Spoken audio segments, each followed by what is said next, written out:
آج میں راجا مہاراجاؤں پر ایک بڑی دلچسپ کتاب پڑھ رہا تھا۔ یہ کتاب دیوان جرمنی داس نے لکھی تھی، جن کا تعلق کئی پرنسلی اسٹیٹ سے تھا۔ وہ بتاتے ہیں کہ ایک راجا کی زندگی کیسے شان سے گزرتی تھی۔ اسی کتاب کے پس منظر میں انگریزوں کے زمانے کے ایک مہاراجا کا ایک پورا دن کیسے گزرتا تھا، وہ آج میں آپ کو بتاتا ہوں۔ مہاراجا سر شمشیر سنگھ گجیندر بہادر GCI یعنی نائٹ گرینڈ کمانڈر، KCSI یعنی knight commander of the most exalted order of the star of India, جن کے لقبات یعنی ٹائٹلز میں شامل تھے فرزند دلبند یعنی بلاوڈ سن، رسیخ الاتقاد یعنی ٹرسٹڈ فرینڈ، دولت انگلیشیا یعنی برٹش کراؤن، راجائے راجگان یعنی کنگ آف کنگز، یہ سب ٹائٹلز ان کو ملے ہوئے تھے۔ پیدائشی طور پر وہ بہرے تھے اور 75 برس کی عمر تک زندہ رہے۔ انہوں نے اپنی حکومت کی گولڈن جوبلی بنائی اور برطانیہ کے بادشاہ اور ہندوستان کے شہنشاہ کی طرف سے اعلیٰ آنرز اور ڈیکوریشنز حاصل کیے۔ مگر یہ سب خدمات انہوں نے اپنی رعایا یا ہندوستان کے لیے نہیں بلکہ برطانوی سلطنت اور شہنشاہ برطانیہ کے لیے انجام دی تھی۔ انہیں رات دیر تک جاگنے کی عادت تھی اور عام طور پر انہیں دوپہر 4 بجے جگایا جاتا تھا۔ ان کی انگریز مہارانی اور کچھ ہندوستانی عورتیں ان کی ٹانگیں آہستہ آہستہ دبا کر اور مدھم سروں میں گیت گا کر انہیں جگاتی اور اس کے بعد ان کے لیے بستر پر ہی چائے پیش کی جاتی۔ مہاراجا بہت سپرسٹیشس تھے۔ وہ رات ہی کو حکم دے دیتے تھے کہ صبح اٹھتے وقت فلاں فلاں عورتوں کا چہرہ انہیں دکھایا جائے، کیونکہ ان کا خیال تھا اس سے اگلے 24 گھنٹے ان کے لیے مبارک رہیں گے۔ ریاست کے نجومی یعنی ایسٹرولوجر پنڈت چرن کے ساتھ وہ گھنٹوں پہلے بیٹھ کر ایسٹرونومی کی کتابیں اور اپنا ہوروسکوپ دیکھتے تھے، تاکہ یہ طے کیا جا سکے کہ جگنے کے فوراً بعد سب سے پہلے کن لوگوں کو ان کے سامنے پیش کیا جائے۔ ان کے سونے کے کمرے کے باہر ان کے پرائم منسٹر سر چندر چور سنگھ، جو کہ ان کے فیورٹ تھے، وردی میں کھڑے رہتے۔ ساتھ میں ہوم منسٹر پنڈت شیام لکھن بھی ہوتے اور باقی دوسرے افسر بھی موجود رہتے۔ مہاراجا جس محل میں رہتے تھے وہ ان کے کیپٹل سے قریب 6 میل دور تھا۔ جب مہاراجا کپڑے وغیرہ پہن کر تیار ہو جاتے تب ناشتہ پیش کیا جاتا، جس میں شیمپین کی ایک بوتل بھی شامل ہوتی۔ سبھی درباری باری باری سے سلام کرنے آتے۔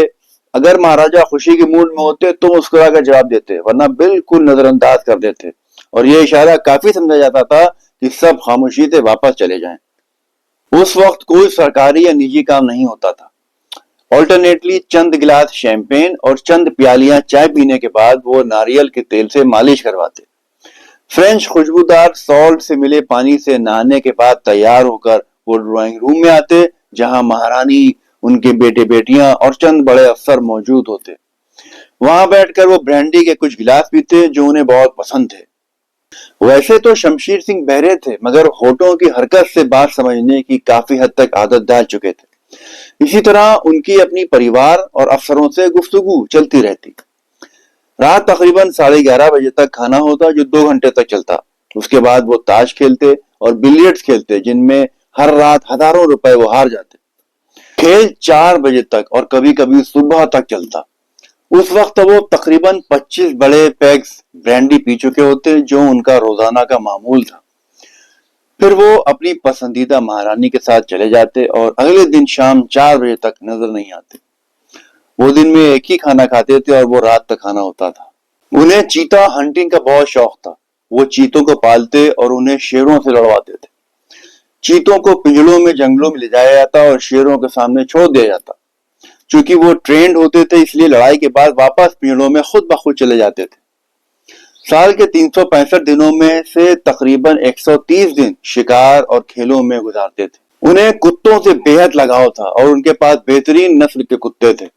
کبھی کبھی وہ صبح 8 بجے ہی اٹھ جاتے تھے، ناشتہ کر کے جنگل جا کر تیتر، بٹیر، مور، فاختہ وغیرہ کا شکار کرتے اور دوپہر تک واپس آ جاتے۔ پھر نہانے کے بعد 1 بجے دوپہر کا کھانا، تھوڑی دیر آرام اور شام کو پھر شکار۔ رات کو 8 بجے واپس آ کر حسب معمول ڈرنکس رات 11 یا 12 بجے تک چلتی۔ انہوں نے یہ اصول بنا رکھا تھا کہ وائس روئے اور بڑے اعلیٰ مرتبہ مہمانوں سے صرف دوپہر میں لنچ پر ملاقات کریں گے، رات کو نہیں، اور بہانہ یہ بناتے تھے کہ ڈاکٹر نے انہیں رات تک کھانا کھانے سے منع کیا ہے۔ یہ سب اس لیے تھا کہ ان کی 25 پیک برانڈی کی مقدار میں کمی نہ ہونے پائے اور رات کو دعوتوں اور محفلوں سے وہ بچ سکیں۔ جب وہ کسی کو اپنا وزیر وائس رائے کے کہنے پر بناتے تھے تو اس کو زندگی بھر کے لیے رکھ لیتے تھے۔ ان کے چیف منسٹر جیسے امر ہو جاتے تھے اور ان کی دیکھا دیکھی دوسرے منسٹر بھی مغرور ہو جاتے تھے۔ مہاراجا نے کبھی خود کسی ایڈمنسٹریشن کے کام میں کوئی دلچسپی نہیں لی۔ اس کے باوجود انہیں وہ تمام اعلیٰ ٹائٹل دیے گئے جو ایک ہندوستانی راجا کو مل سکتے تھے۔ ان کی سب سے بڑی خوبی یہ سمجھی جاتی تھی کہ وہ اسٹیٹ ایڈمنسٹریشن میں مداخلت یعنی انٹرفیرنس نہیں کرتے تھے اور سارا انتظام اپنے وزیروں کو دے دیتے تھے جو انگریز وائس رائے کے غلام ہوتے تھے۔ اس طرح ریاست برطانوی حکومت اور وائس رائے کی مرضی کے مطابق چلائی جاتی تھی۔